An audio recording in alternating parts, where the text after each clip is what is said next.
Ok. La división de la contabilidad, básicamente, se divide en dos tipos de contabilidad. Las contabilidades que se hacen en empresas productivas o especulativas y la contabilidad administrativa. Es decir, una contabilidad es dedicada a las empresas y a lo que requieren las diferentes empresas, y otra contabilidad es netamente administrativa, es decir, es con fines de manejo de información, no tiene un propósito mucho más allá de formar internamente, si quieren. Vamos a ver por qué. A ver, ¿qué es la contabilidad productiva o especulativa?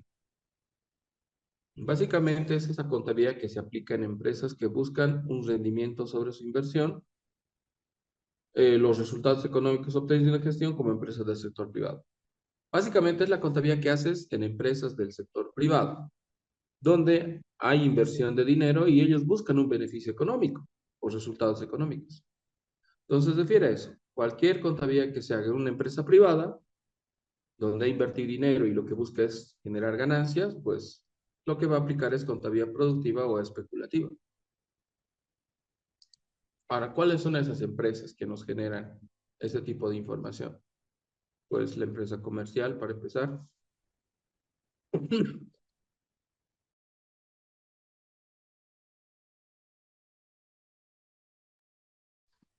Tenemos la empresa comercial que requiere una contabilidad comercial, donde su contabilidad está enfocada en registrar las operaciones de compra. Se dedica a la compra y posteriormente mercaderías que no representan demasiada complejidad en el registro de sus operaciones. O sea, una de las empresas son las empresas comerciales y su contabilidad va a ser contabilidad comercial, donde lo que se registran son compras y ventas. Básico. Ahora, tenemos, para el caso de las empresas privadas, en este caso las industrias, las que hacen explotación. A ver, una industria es la que compra materiales y convierte el material en un producto diferente y ese producto lo vende. Esa es una industria.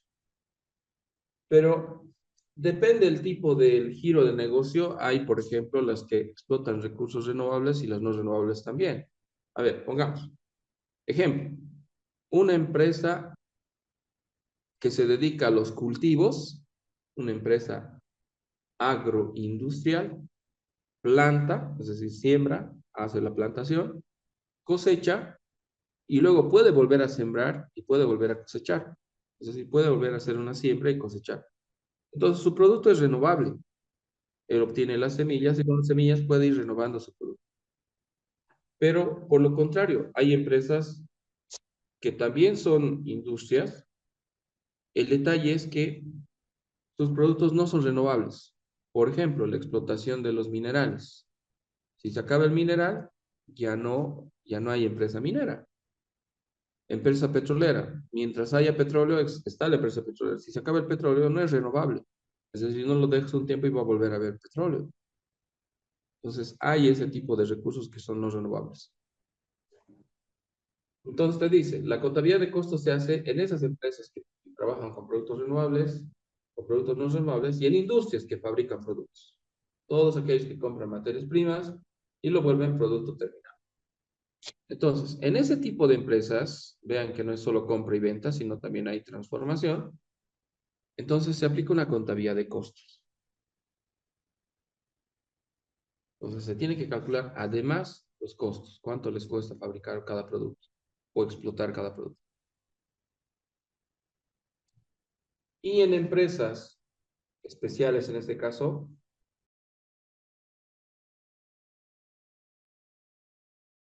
por ejemplo, las empresas de servicio que son de características especiales, se maneja una contabilidad especializada. ¿Qué significa contabilidad especializada? Significa que su contabilidad va a estar diseñada específicamente para cómo funciona este tipo de empresa.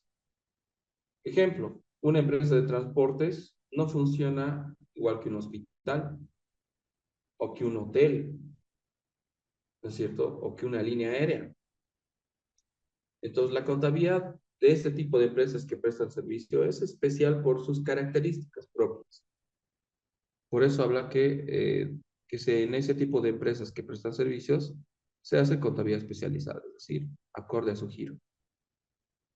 ¿Correcto? Entonces, a eso se refiere con la contabilidad productiva especulativa. Es la que se aplica en la empresa comercial, industrial o de servicios. Ahora, ¿y qué es entonces la contabilidad administrativa? Ya es diferente. Esto ya se aplica en empresas que no buscan ganar utilidades. Por ejemplo, las organizaciones sin fines de lucro. ¿Sí? Organizaciones o instituciones que no buscan ganancias, sin fines de lucro, por decirlo. Simplemente acá, sus operaciones son objeto de registros contables, pero al no tener un objetivo de lucro, solo se presentan los informes y se efectúa una contabilidad administrativa. Es decir, por ejemplo, una iglesia, la iglesia, no sé, evangélica luterana, por ejemplo. Así, estoy acordando de eso. Una iglesia evangélica, por ejemplo, tiene que tener una personalidad jurídica, es decir, tiene que tener documentos legales de establecimiento, pero su contabilidad, porque manejan también efectivo, aportes, donaciones, etcétera, se tiene que reportar, se tiene que hacer contabilidad y se reporta administrativamente. Si bien no paga impuestos, dentro de lo que corresponde, no debería de pagar impuestos, porque se supone que lo que vende, si es que vende algo, es con el objetivo de subsistir. Entonces, se hace una contabilidad, cosa que sea solamente informativa. Las instituciones del Estado, por ejemplo, EMSA, que es la empresa de recojo de basura, es una empresa estatal, en ese caso, que depende de los gobiernos municipales. Igual, tienen contabilidad, pero no es para buscar si ha habido utilidad o no, sino simplemente es una contabilidad formativa, donde dicen cuánto ha ingresado, cuánto ha salido, cuánto les queda para la siguiente gestión. No se reparten utilidades. A eso se refiere sin fines de lucro, que no hay repartición de ganancias. Todo debería de ser para su funcionamiento. ¿Vamos bien? ¿Se entiende la diferencia entre contabilidad productiva especulativa y la contabilidad administrativa?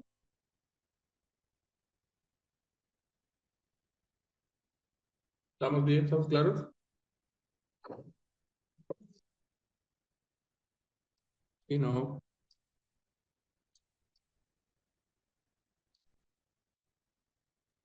A Sí, ver, Luisa. ok, gracias. Perfecto. Aquí tenemos afinidad y dependencia de la contabilidad. O sea, la contabilidad, ¿qué afinidad tiene con otras ciencias o con otras áreas? En este caso, la afinidad o dependencia, veamos la afinidad en cierta forma y también hay cierto grado de dependencia, ¿no? Con las ciencias. Con la economía. ¿La contabilidad tiene afinidad con la economía? Desde luego que sí. Desde luego que sí. ¿Por qué? Porque por medio de los informes contables, los datos financieros que hemos mostrado a la vez anterior, esos datos se lo utiliza en la economía para hacer planificaciones, para fijar metas. Y ahí es lo que generamos la economía política. Es decir, por ejemplo, los presupuestos del Estado, ¿en base a qué se hace? En base a reportes financieros contables. Tienen esa información centralizada en contabilidad y en base a eso se hace una planificación.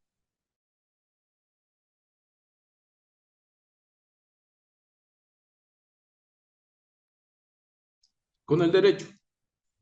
Con el derecho también tiene afinidad la contabilidad, pero en casos excepcionales. Por ejemplo, se está haciendo un juicio de responsabilidades por una empresa que ha quebrado del Estado.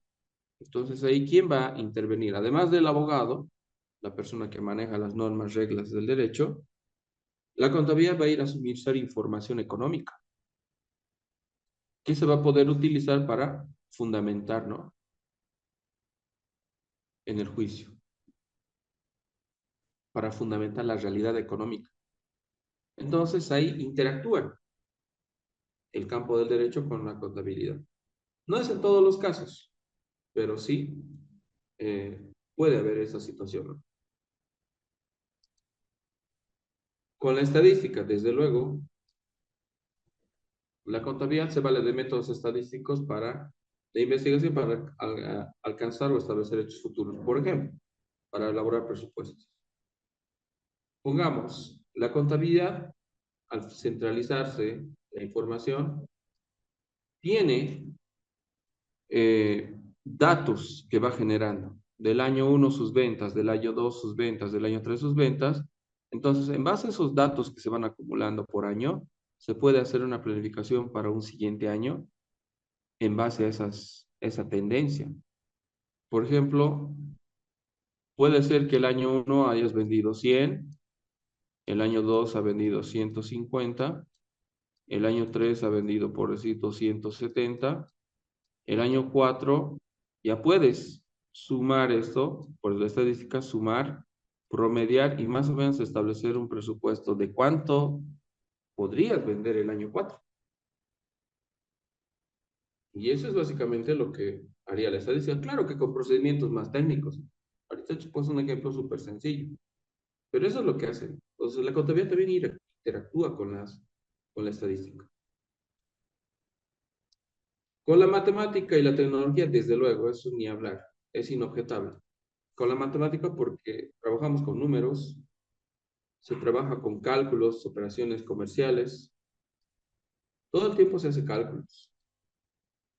Con la tecnología, porque por medio de la tecnología nos facilita el trabajo contable. Existen softwares, programas y demás que nos facilitan el manejo de información, el registro de información. Entonces, sí o sí, la contabilidad interactúa, ¿no?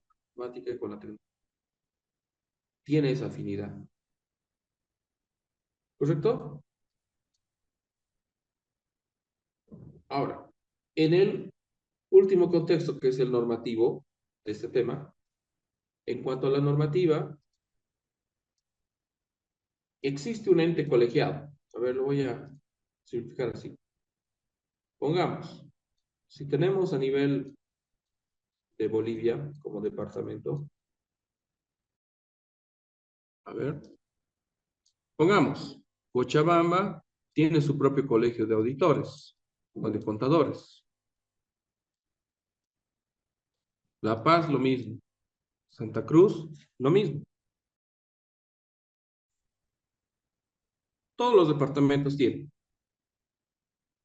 Se llaman colegio de profesionales, pongámoslo así. Pero es un colegio de contadores y auditores. Ahora, cada colegio tiene un consejo técnico, que son personas que conocen de normativa en cada departamento y entre ellos eligen a nivel nacional quién los va a representar. Puede ser uno de La Paz, uno de Cochabamba, varios de La Paz, depende. Siempre tienen que ser los mejor preparados. Y ellos son los que conforman el Consejo Técnico Nacional de Auditoría y Contabilidad. Es decir, es una representación de todos los departamentos. Ese Consejo Técnico lo que hace es pronunciarse, dice. Pronunciarse en forma técnica y orientar los pasos a seguir en la profesión. A ver, pongamos esto. El Estado saca una ley y dice, hay un nuevo impuesto. Se va a pagar un nuevo impuesto. ¿Cómo lo contabilizamos eso? Entonces, ¿quién tiene que pronunciarse? El Consejo Técnico Nacional tiene que pronunciarse al respecto y decir, en base al análisis de esta ley, vamos a proceder de esta manera. Entonces, esa es la función de un Consejo Técnico. Entonces, dice, tiene como objetivo principal emitir pronunciamientos técnicos de la profesión y orientar aspectos vinculados con el ejercicio de la misma en todo el territorio nacional, que deberán ser acatadas por los profesionales. Es decir, si el Consejo Técnico saca una norma, todos en Bolivia debemos cumplirla. Si saca un pronunciamiento, lo mismo. Entonces, a eso se refiere esta parte. Ahora, evidentemente no vamos a ver el conjunto de normas a detalle, pero sí saber que existe un consejo técnico que es el que se encarga de difundir o crear normas. Ahora, las normas sobre las cuales se basa la contabilidad son 14. ¿Sí? 14 normas. Desde la norma 1 a la 14, tenemos que ver la principal, la fundamental, la norma 1. Es sobre el cual gira toda la contabilidad. La norma 2, solo los vamos a mencionar, no es objeto de análisis o de profundizar esto, pero a ver, para un poquito tener un panorama, si quieren. Decía, la norma 1 lo que hace es básicamente poner los principios fundamentales sobre qué gira la contabilidad. La norma 2, así, a grosso modo, repito, solo estamos viendo que existe 14 normas, pero la norma 2 lo que hace es, te dice cómo contabilizas hechos posteriores. O sea, cuando has terminado tu contabilidad, ¿puedes abrir la contabilidad si ya está terminada? Sí. Entonces, la norma 2 te dice en qué casos puedes abrir la contabilidad y aumentar transacciones cuando son hechos posteriores. La norma 3 te habla de los cambios a moneda constante, o sea, te habla más que todo de la inflación. ¿Cómo se debe registrar en caso de inflación? Un cierto incremento de productos, que es lo que seguramente vamos a ir usando más muy pronto. La norma 4 habla de revalorización, que básicamente significa darle un nuevo valor a los bienes de la empresa. Por ejemplo, si tú tienes un vehículo que ya tiene muchos años, pero sigue funcionando bien, habría que darle una revalorización, es decir, habría que valorarlo nuevamente, porque supuestamente para la contabilidad un vehículo dura 5 años y en 5 años no vale, o sea, su valor es cero. Ah, entonces te dice la norma 4, se puede darle un nuevo valor para la contabilidad, obviamente, ¿no? La norma 5 es normas para industria minera. Sí, están reguladas.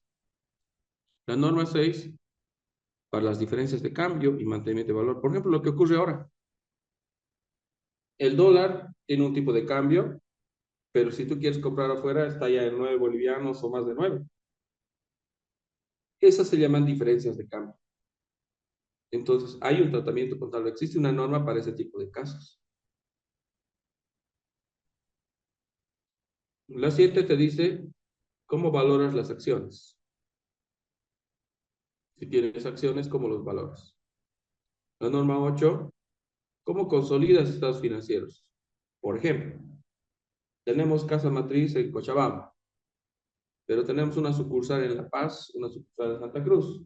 Son como 3 empresas, pero lo que me pide este caso es unificar esa información de los 3 en uno solo. Eso se llama consolidación. Entonces, hay normas para hacer eso, cuando tienes empresas en diferentes departamentos. La 9, normas para industria petrolera. La 10, tratamiento contable para arrendamientos. Sí, esto de los arrendamientos es muy poco utilizado, pero bueno, con la banca generalmente se trabaja, ¿no? El arrendamiento financiero. Pero sí hay una norma en caso de necesitar. La norma 11 dice información esencial requerida por el Código de Explotación. Entonces, te va diciendo qué información debes exponer en los estados financieros. Es una guía, ¿no? De qué información es la más relevante y cómo se debe exponer. La norma 12 dice tratamiento contable de operaciones en moneda extranjera. ¿Cómo contabilizas los yuanes? Por si tu empresa trabaja con bolivianos, dólares o diferentes monedas, ¿cómo se hace el tratamiento de esas operaciones? Si es que ha habido algún cambio, ¿no? ¿Cómo se debe exponer esos cambios? Generalmente esos cambios vienen por una norma superior. Digamos, el Estado dice, a partir de la fecha, todos deben reportar lo que compran y lo que venden. Ejemplo, o sea, reportar directamente al Estado. Ese es un cambio. Entonces, tendríamos que ver cómo vamos a exponer la información. Tendría que decirnos cómo quiere la información. Entonces, la norma 13 nos va dando los pasos de cómo hacer, ¿no? Esos cambios significativos que tenga que necesita la contabilidad. La norma 14, políticas contables y su exposición y revelación. Es decir, cómo haces, cómo tú reglamentas tus procedimientos para tu información y cómo lo revelas esa información. Entonces, vean, son 14 normas. Y a lo que me voy es que no tienes que saberte las 14 normas porque esos son compendios, digamos, de normativo. Pero lo que necesitamos es que mínimamente conozcamos que existen 14 normas de contabilidad y en poco de a qué se refiere. Tener la idea, no es tanto de, por ejemplo, en qué consiste la norma 8, explique, no, no hay eso. Ahora, si hilamos más fino, la norma 1 es la que nos da las directrices fundamentales de la contabilidad. La norma de contabilidad 1 decía, es aquella norma que nos da los principios, y nos da principios de contabilidad. Y nos dice, por ejemplo, el principio fundamental es la equidad, que toda la información debe ser por igual para todos. Entonces, la norma 1 es la que todo contador es lo primero que debe leer y entender. Pero son, básicamente, algunas son normas de conducta y otras son sugerencias de cómo se debe hacer. ¿Sí? Se debe hacer, ¿cómo se debe hacer el trabajo? Por ejemplo, tenemos el principio de bienes económicos, el ente. Por ejemplo, el ente se refiere a qué? A que toda la contabilidad se hace en una empresa. El ente es una empresa. Los bienes económicos son todo lo que te cuesta dinero se debe contabilizar. Esos son los bienes económicos. La moneda de cuenta te dice, tu contabilidad tiene que estar hecha en la moneda de tu país. En este caso, los bolivianos. Empresa en marcha te dice que solo se hace contabilidad de empresas que están funcionando actualmente, en marcha. Evaluación al costo te dice que cuando tú compras tienes que sumar todo lo que has pagado para considerarlo como valor de costo. El ejercicio te dice definir de cuándo a cuándo vas a hacer tu contabilidad, si es anual, mensual, trimestral, etc. El devengado te dice que registres los gastos aunque estos no estén pagados. Por ejemplo, los sueldos. La empresa a fin de mes debe sueldos, pero no los paga necesariamente a fin de mes, los paga al siguiente. Entonces te dice cómo registrar eso. Y así una serie de principios, no podíamos hablar de cada uno, pero en realidad no es objeto, ¿no? Verlo cada uno de los principios, porque eso se analiza con ejemplos, uno por uno y se detalla. Lo que debemos saber es que la norma 1 es la base de la contabilidad que se aplica, que tiene un principio fundamental que es la equidad y los demás son principios generales que se deben ir cumpliendo. Pero ya que estamos en la labor, la objetividad es que debes registrar siempre viendo el documento, es decir, con datos fidedignos. La realización te dice registrar siempre y cuando confirmes que la operación está realizada. Es decir, si hay una operación pendiente, le falta algo, no se contabiliza. La prudencia te dice que siempre lo hagas tomando tus recaudos, ¿no? Revisando bien, tomando en cuenta toda la información, analizando, ser prudente. La uniformidad te dice que tu información lo manejes en lo posible de una sola forma, que no lo vayas cambiando la forma de hacer tu registro. La materialidad te dice a qué nivel es importante un dato. Por ejemplo, siempre explico esta materialidad de una manera sencilla. La materialidad es la importancia que le damos cada uno a un determinado valor económico. Por ejemplo, una persona puede tener en su bolsillo, digamos, 5 bolivianos con 20 centavos. Llega a su casa y solo están los 5 bolivianos. Los 20 centavos los busca y no hay. Entonces alguno puede decir, bueno, se perdió y nada, no sufre ni se preocupa. Porque 20 centavos quizás no les representa un valor significativo. Eso es la materialidad. ¿Hasta qué nivel es importante para la empresa ciertos valores? Les pongo un ejemplo. En Coca-Cola, si se les pierde una calculadora, no pasa nada, ni se dan cuenta. Se les pierde un lapicero, no se dan cuenta. Perforador, o sea, no van a extrañar eso. Pero en una tienda pequeña sí. Va a decir, si se le pierde la calculadora, es como decir, ¿dónde está? Va a buscar, se va a preocupar, ¿dónde está mi calculadora? Por el valor que representa. A eso se refiere la materialidad, ¿no? Es la importancia. Esa importancia varía según el tipo de empresa. Y otro principio dice cómo se debe exponer. La exposición, la forma de exponer la información te da sugerencias. A eso se refieren las normas, pero evidentemente eso lo van a, bueno, los que estudian la carrera contable lo ven a detalle. Los que ven de otras carreras, digamos así, lo ven superficialmente, ¿no? Lo necesario. Por ejemplo, aquí no tienes que saberte las 14 normas, solo las que tú necesitas. Y me dicen, ¿usted se sabe todas? Les digo, no. Por ejemplo, principios de contabilidad minera, sé que existe, pero no lo utilizo, porque no trabajo en una minera, ni las de petrolera, ni arrendamientos. Entonces, va uno viendo, ¿no? ¿Cuál necesita y en función de eso se puede guiar? ¿Correcto? ¿Alguna duda, consulta, tal vez para aclarar, aprovechando que tenemos el esquema a la mano, antes de entrar a la siguiente unidad? El comercio y la empresa. Por si acaso, el mapa mental ya está en la plataforma Moodle. Sí, ya está en la plataforma Moodle. Voy a verificar si el video también ya lo he subido de la anterior clase porque ya estaba. Si no está, en ese momento lo voy a subir. Vamos a ver lo que es el comercio y la empresa. A ver, ¿qué es primeramente el comercio? Aunque ya lo han leído un poco los que han hecho la dinámica.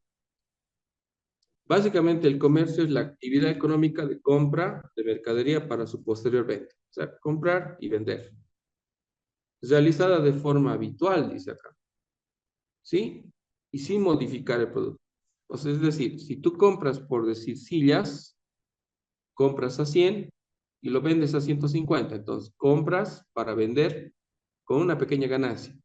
Y lo haces de forma habitual, es decir, vendes sillas todos los días en tu tienda. Ahora, la idea de esto es que no tienes que modificar la silla, porque si modificas ya no eres una empresa comercial, eres una empresa industrial. Y es otro tratamiento, otra contabilidad. Entonces, el que compra y vende, básicamente es el comercio. Pero a ver, veamos en sus formas. El comercio se puede realizar por su forma de distribución al por mayor y menor. Entonces, veamos, al por mayor y menor, si puedes vender en grandes cantidades, ¿sí? En bodegas grandes, puedes comprar por mayor como al por menor. Entonces, te da esa opción. Por su forma técnica, puede ser comercio fijo o comercio ambulante. Comercio fijo, casetas, puestos, tiendas, etcétera. Pero ambulantes, ya sabemos, ¿no? Los carritos, carretillas, incluso a pie. Y por su extensión geográfica, dice que el comercio se puede hacer a nivel local, nacional e internacional. Entonces, depende de dónde hagas comercio, puede ser a nivel local, nacional e internacional. Si es internacional, esa es la forma generalmente. En grandes embarcaciones se envía producto. Obviamente a nosotros nos llega por carretera, ¿no? Pero el transporte principal siempre es barco. En contenedores se mueve la mercadería a gran escala. Entonces, a eso se refiere por su extensión geográfica. Ahora, ¿qué es el comerciante? Según el Código de Comercio, el comerciante es la persona habitualmente dedicada a realizar cualquier actividad comercial con fines de lucro. Entonces el comerciante es una persona que habitualmente se dedica a realizar actividad comercial con fines de lucro. Lo que nos dice en este caso el Código de Comercio respecto a lo que es el comerciante, decíamos que es la persona habitualmente dedicada a realizar cualquier actividad comercial con fines de lucro. La actividad comercial la vamos a ver más adelante en lo que son actos de comercio, por ejemplo. Pero por ahora, el Código de Comercio entonces nos habla quiénes pueden ser comerciantes o a quién reconoce la ley como comerciantes. Y nos habla primero de las personas naturales. Es decir, una persona natural somos todos nosotros, pero que adquirimos la capacidad de contratar y obligarnos a cumplir con lo que manda la ley. O sea, comerciante puede ser cualquier persona que tenga la capacidad de contratar y obligarse a cumplir las leyes, evidentemente. También pueden ser las personas jurídicas, es decir, las empresas. Personas jurídicas constituidas en sociedades comerciales, ¿no? Si quieren, varios socios, o sea, dos o más personas aportan capital y esas personas ¿no? Se constituyen como una sociedad comercial, se dedican a hacer comercio. Es válido. ¿Qué se les pide a la persona natural o a la persona jurídica? Pues se le pide, primero, que se registre. ¿Sí? Todo comerciante debe estar inscrito en los registros exigidos por ley con fines de control y pago de impuestos. Entonces, primero se debe registrar. Segundo, dentro de su prioridad o sus objetivos del comerciante debería de estar el lucro, es decir, la ganancia. Las actividades del comercio deben estar motivadas por el afán de lucro a través de compra y venta de mercadería. Es decir, no puedes constituir una empresa o querer ser una persona, un negociante, o abrir tu propio negocio si tu objetivo no es ganar dinero, ¿no? A no ser que sea sin fines de lucro. Eso es otra cosa. Pero el comercio se caracteriza por buscar la ganancia. Y otro factor importante, la habitualidad. ¿Sí? Para ser considerado comerciante debe realizarse actividades de comercio de forma constante y habitual y no en forma improvisada u ocasional. Entonces, los que realizan comercio de forma constante, ¿sí? Son comerciantes. Ahora, además, define el Código de Comercio los actos de comercio. Por ejemplo, ¿qué son los actos de comercio? Son operaciones de interposición o mediación cuyo resultado inicial es la adquisición y su estado final es la enajenación. El Código de Comercio, en su artículo 6, reconoce los siguientes actos de comercio. A ver, para que no quede un poco ahí en el limbo, cuando hablamos de, consiste en operaciones de interposición y o mediación. Cuando habla de interposiciones, que es entre dos partes, ¿no? La mediación nos dice lo mismo, o mediaciones. Son operaciones entre dos partes, cuyo estado inicial es comprar y vender para ganar, es la enajenación. Entonces, nos está hablando de aquellas operaciones donde el comerciante es un mediador y empieza ese acto de comercio en la adquisición del producto y termina con la venta del producto más una ganancia. Por eso enajenar, habla de enajenación. En el Código de Comercio, en el artículo 6, nos habla, ¿no?, de los actos de comercio. Veamos cuáles son. Evidentemente son un montón de actos, pero los sintetiza de una manera general. Un acto de comercio es todos los que realizan habitualmente compra, venta de mercaderías. Otro acto de comercio es los que alquilan o subalquilan, ¿sí? Bienes. También son los que administran hoteles, los que tienen hoteles, las pensiones residenciales, restaurantes, bares, cafés y lugares de espectáculos públicos, locales. También realizan actos de comercio. Otro acto de comercio que está tipificado es compra-venta de empresas, mercantil o establecimiento comercial, o la venta de acciones. Esa compra-venta de empresa, mercantil o comercial, por ejemplo, el Banco Mercantil ha tenido una operación de compra-venta de empresa, porque antes había dos bancos. Había el Banco Santa Cruz, que era de Santa Cruz, obviamente, su fuerte era en Santa Cruz, y el Banco Mercantil. Entonces ha ocurrido que el Banco Santa Cruz ya no ha podido soportar sus operaciones financieras y quien solo ha comprado ha sido el Mercantil. Entonces, desde ahí se llama Banco Mercantil Santa Cruz, ¿no? Para no perder esa clientela que tenía sobre todo en Santa Cruz. Y como eso hay para ese ejemplo, ¿no? A eso se refiere, ¿no? Que también hacer eso, o sea, si una empresa, si alguien se dedica a la compra-venta de pequeños negocios, también, porque hay empresas que se dedican a comprar negocios, los hacen crecer y luego los venden con acciones a otras personas. No es muy común en nuestro país, pero existe, ¿no? Está tipificado con código de comercio. No se olviden que nuestras leyes son copias de otros países, por eso hay situaciones que a veces decimos, ¿acaso hay? Bueno, en Bolivia quizá no, o no se aplique mucho, pero en otros países, fíjate que sí. El detalle es que esta ley ha sido copia de otros países, como por ejemplo en este caso creo que el Código de Comercio viene de Francia, una copia de las normativas de Francia. Por de ahí viene la explicación.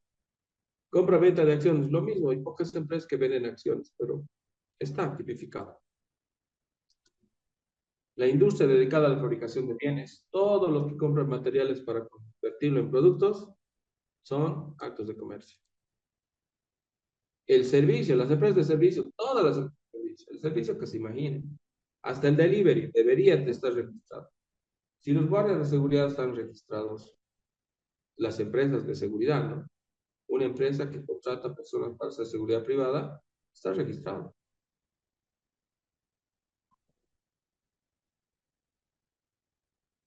Transporte de personas o bienes, publicaciones de periódicos, fotografías, multicopias, librerías, todo está tipificado. Hospitales, sanatorios, clínicas, farmacias y otros similares, incluyendo las funerarias, son actos de comercio. Todo lo que implique comprar y vender, ya sean bienes o servicios, está tipificado. La industria extractiva o explotación de recursos naturales, renovables y no renovables, también hemos dicho. La minería, el gas, el petróleo, o la agricultura, la ganadería, también está tipificado. Las empresas constructoras, las empresas que promocionan productos o negocios, las de marketing, también.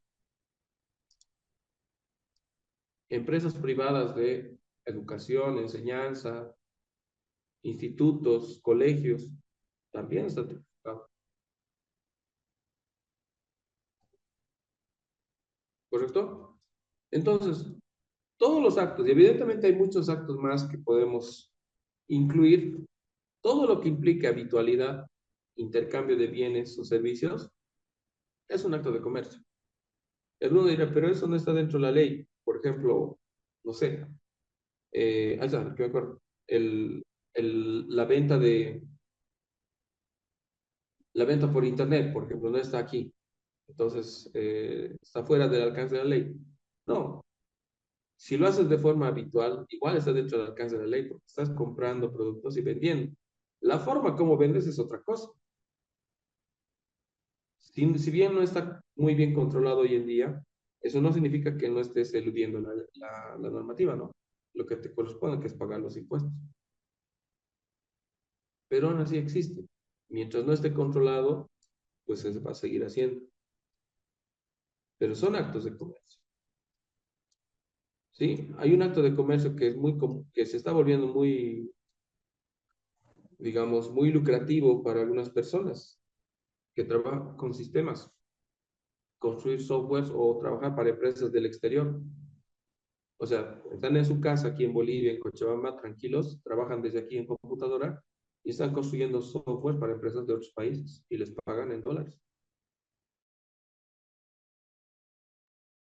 Existe eso. Entonces, es acto de comercio. Y todo lo que implique acto de comercio te lleva a ser comerciante y a cumplir requisitos. Ahora, el Código de Comercio también nos habla sobre las obligaciones de tener libros. O sea, ¿qué libros debemos tener según el Código de Comercio? Nos dice, según el Código de Comercio, todos los comerciantes, todos los que hacen comercio, están obligados a llevar libros de contabilidad para el registro de sus operaciones. Ahora, ¿qué libros? Libro diario, libro mayor, libro de inventarios y balances. Hemos visto esos libros. El diario, el mayor. Inventarios son los CARDEX de productos y los balances. Y otros libros exigidos por ley. A ver, esos libros exigidos por ley, por si acaso, se refiere a algunos libros adicionales. Por ejemplo, en las clínicas privadas, les exigen eh, el registro de cuántas operaciones se ha hecho en esas clínicas. ¿Para qué? Para cuantificar sus ingresos, ¿no? El Estado les pide el detalle de cuántas cirugías se ha hecho. Es un libro adicional, le exige solamente al área de salud, pero está ahí. Ahora, la existencia de los libros de contabilidad se justifica ¿por qué? Porque me permite en cualquier momento informarme sobre el estado de la empresa. Sí, evidentemente. Con esa información sé en qué estado está la empresa. Permite atribuir valor probatorio al contenido de estos y conceder a cada comerciante prueba escrita. Es decir, teniendo los libros, puedo entregar esa información financiera incluso a los socios, ¿no? Para que no duden o no desconfíen de la administración del negocio o a quien requiera. Si es un valor probatorio, si es un documento que vale como prueba. Y en el caso de quiebra de un comerciante, los libros constituyen una fuente de información para investigar por qué se ha ido a la quiebra. Sus ventas han disminuido, sus compras han aumentado de valor, demasiado caro, mal manejo, muchos sueldos, etcétera. Entonces, la tenería de libros dentro de lo que es el Código de Comercio también está regulado. ¿Qué más está regulado por el Código de Comercio? La competencia leal. O sea, la competencia tiene que ser leal entre las empresas, sí, pero hay actos que no se consideran leales. Vean, según el Código de Comercio establece la prohibición de la actividad comercial que constituye competencias desleales. Es decir, el Código de Comercio dice, estos actos que voy a mencionar no se consideran legales porque es competencia desleal. Primero, no es legal violar disposiciones que protegen el nombre comercial, marcas de fábrica, patentes. Por ejemplo, yo no puedo poner, puedo fabricar una gaseosa y ponerle Coca-Cola, así por así. ¿Por qué razón? Porque ese nombre está protegido. Tiene marcas, tiene patentes, tiene registros legales y me pueden meter un proceso legal. Entonces, ¿y qué pasa si lo hago y nadie dice nada? Pues, el Código de Comercio ya te está diciendo, ¿no? Que por violar cualquier disposición de protección es una competencia desleal, no lo permite la ley. Otro aspecto dice, servirse de nombres supuestos que deformen los conocidos o adopten signos distintivos que confundan con los otros, con los productos, actividades o propaganda. Por ejemplo, lo que hay, ¿no? Le ponen el mismo diseño, el mismo color, solo le cambian una letra al final del nombre. A eso se refiere con servirse de nombres supuestos que deformen a los conocidos, ¿no? Cambiarle. Nos pasa eso con la ropa generalmente. Tú ves pantalones, ahí dice, por decir, Levi's, pero solo es una etiqueta, ¿no? No es un original. A eso se refiere. Eso es competencia desleal. El Código de Comercio está en contra de eso. Utilizar medios o sistemas tendientes a desacreditar los productos o servicios de un competidor o los altere con el propósito de engañar. Es decir, acá, por ejemplo, cuando hablas mal de un producto o atacas un producto con propaganda, ya sea de alguna forma planificada a tu competencia. Como decir, yo tengo mi puesto de, digamos, pongámoslo así, de salteñas y empiezo a hablar mal de la competencia. Utilizar una denominación de origen, lo mismo que hace un momento, solamente que hablamos utilizar un nombre original que imite o que me ayude a aprovecharme de ese nombre para productos similares. En la ropa hemos visto bastante eso. La ropa, si bien no es confiable, ahora en las zapatillas también. Tú ves la marca y dices, uy, es buena marca, pero la pregunta ¿es original? ¿No es cierto? Porque hoy en día ya no se sabe si es original o no es original. Es muy difícil, digamos, estar a ciencia cierta, 100% seguro. Dice, emplear ponderaciones o exageraciones cuyo uso pueda inducir errores al público. exagerar con un producto. Este producto garantizado, como en los perfumes, ¿no? Con este perfume, todas las chicas te van a seguir o todos los chicos te van a perseguir. No es demostrable, publicidad engañosa, entonces eso no lo permite el Código de Comercio. Otro, sobornar a los empleados de otra empresa para que ahuyenten a la clientela y ejerzan maquinaciones para privar a los técnicos empleados. A ver, estaba aquí en las actividades que son desleales, ¿no? Del segundo Código de Comercio. Sobornar a los empleados de otra empresa para que ahuyenten. Evidentemente eso es totalmente desleal, que sobornes a los empleados para que saboteen las actividades de la empresa. O planificar, ¿no? O robar personal, por decir, al llevarte a sus mejores trabajadores ofreciendo mejores sueldos. Esas actividades desleales. Utilizar medios o sistemas dolosos destinados a desorganizar el mercado comercial.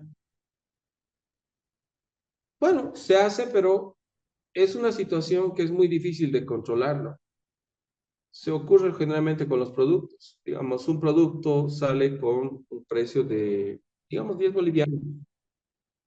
Y puede pasar que uno saque el producto con la mitad del precio, solo para dañar a su competencia.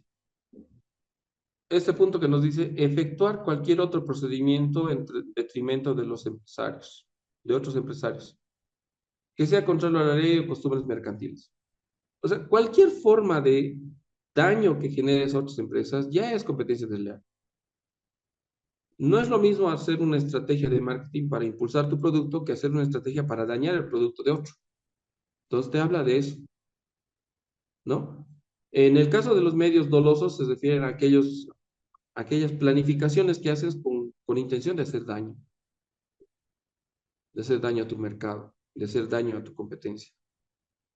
Entonces, esto se ve, ¿no? Generalmente en la falsificación de productos que no tienen ninguna garantía sobre su producto, sobre si quieren, sobre su procedencia y sobre su uso.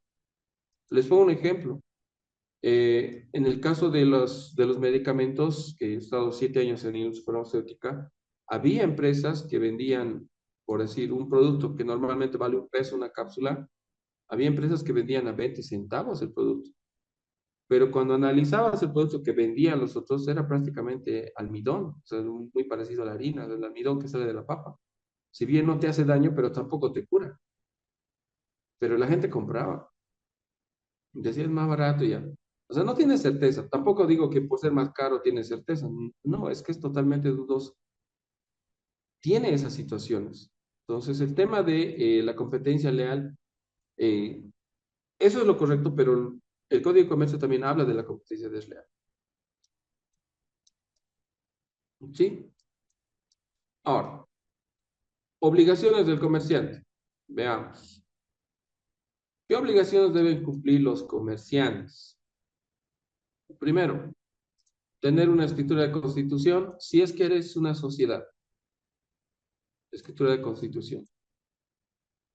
Segundo paso, si eres una persona, directamente empiezas aquí, registro en CEPREC, para sacar tus reservas de nombres, si le quieres poner nombre a tu negocio o tu matrícula de comercio. Paso 2.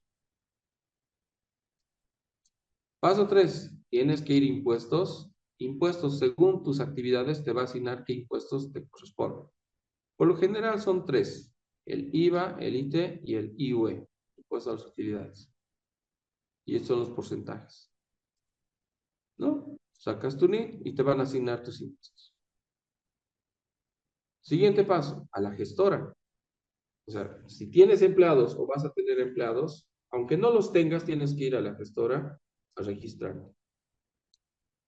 ¿Para qué? Para que cuando tengas empleados los puedas afiliar para que aporten a su jubilación. Luego, a las alcaldías.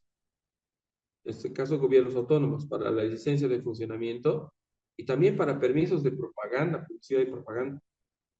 Porque si quieres poner un letrero de tu empresa con luces y a colores, Tienes que tener una patente de publicidad. Se te cobran por metro.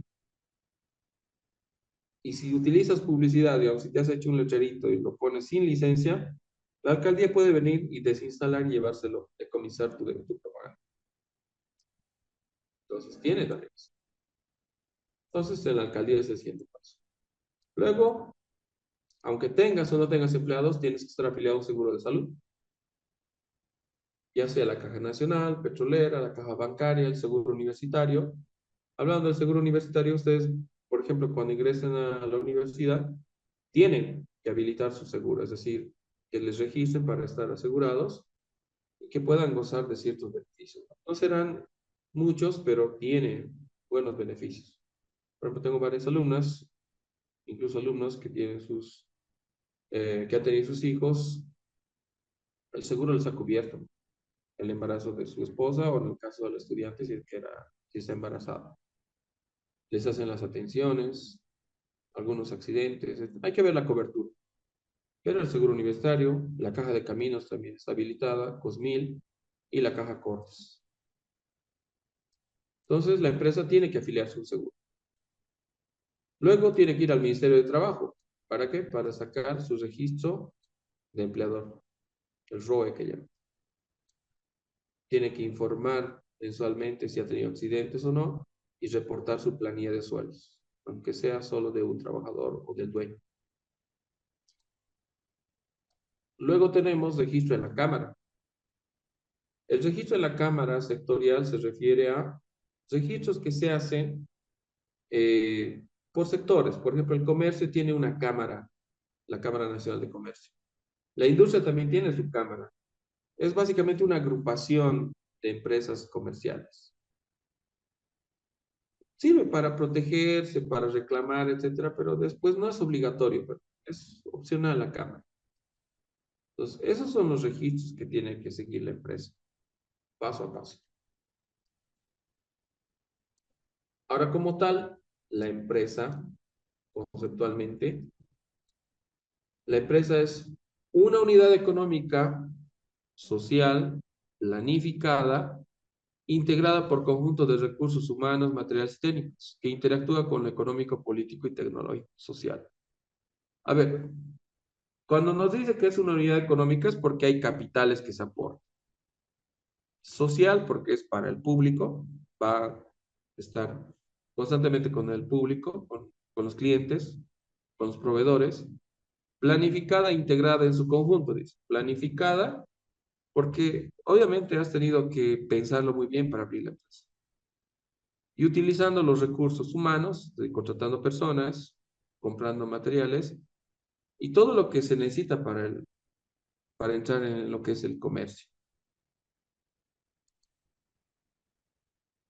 Desde ese punto de vista podemos argumentar más, decir, ¿cuál es el objetivo de una empresa?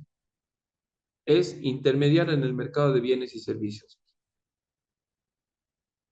¿Para qué nacen las empresas? O sea, ¿para qué uno crea una empresa? Para atender las necesidades de la sociedad, creando satisfacciones a cambio de una retribución que compensará el riesgo, los esfuerzos y la inversión. A ver, primero, si tú decides abrir una empresa es porque has visto una necesidad. Es decir, la sociedad tiene una necesidad. Digamos, venta de trancapechos. Ok, si tú ves que hay una zona donde posiblemente no hay mucho lugar donde vendan alimentos y decides vender trancapechos, pues ahí está, has identificado una necesidad de la sociedad. Con la venta de tracapechos vas a generar una satisfacción, pero obviamente te van a pagar. Esa es la retribución. Y esa retribución tiene que compensar el esfuerzo, el riesgo y la inversión que has realizado. Si no, no es una empresa. Ahora, las empresas dependen mucho del factor humano, las personas que lo manejan, las personas que lo administran, para armonizar numerosos y en ocasiones divergentes intereses de miembros. Es decir, son las personas las que tienen que hacer buena administración para que los dueños o accionistas o directivos y trabajadores no tengan problemas. Entonces, la empresa requiere una buena administración para que todos estén tranquilos.